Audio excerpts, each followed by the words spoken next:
We just wrapped up an amazing month of daily growths. Here's a couple of our favorite clips from the past month. We hope you enjoy it. We're constantly having to change the way that we're doing business, and so any one method that works for a little while is not necessarily going to work forever. The only thing that I've seen work tried and true over time is actually having relationships, like deep relationships with people who know you're a real estate agent, and you have real estate conversations with them consistently, right? And well, everything else, that's a constant in every market. Well, and as markets become restricted, meaning there's less available income, the amount of relationships increases. The amount of relationships required increases. So for instance, here's an example. In 2021, the busiest, market that I've been in, I mean, there was over 6 million sales. It was a very busy market. You had to have almost zero relationships. We used to joke, like, you could literally be blindfolded walking through a grocery store and you could bump into a buyer. Like that's how easy it was to find a buyer. So the need for relationships was low. So there's a lot of those influencers that are still in markets where the need for long-term systematized relationships is low. They can just bump into someone on social media looking to buy.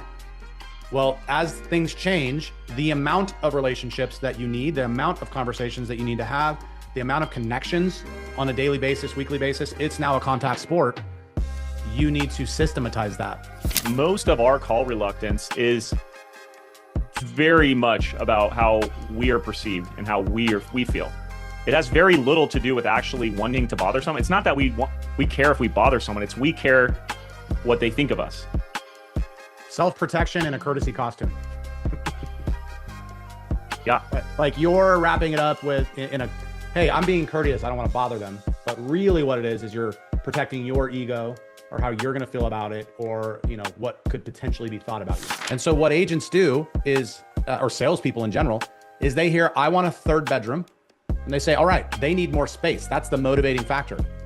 But they don't go 3 layers deep on that. They don't say, well, tell me what's important about a third bedroom. Well, my kids are currently sharing a bedroom. A lot of good agents would stop there. Okay, kids sharing a bedroom. That's why they need a third bedroom. A great agent would say, well, what's important about your kids not sharing a bedroom? And it might be, well, they're on top of each other, they're always fighting, or it might be what Chase said, right? Like it might be, I'm failing as a parent. I'm failing as a parent. I feel like I'm failing as a parent. So let's say it was they're on top of each other, they're always fighting. And then you say, well, and what is that doing to the environment in your house? That's your third layer question. They're like, oh my gosh, it's chaotic and mornings suck and they're sharing a bathroom too. And like, it's just unbearable. Then you apply time to that. And you're like, okay, well, how long do you want to stay in this current situation before you make a move? Well, I don't know. I have no idea. And then well, what about 5 years? Absolutely not. It needs to be done in the next 6 months. Okay. Now you realize that not only do you have a real anchoring motivation, but now you've applied time and you have a real timeline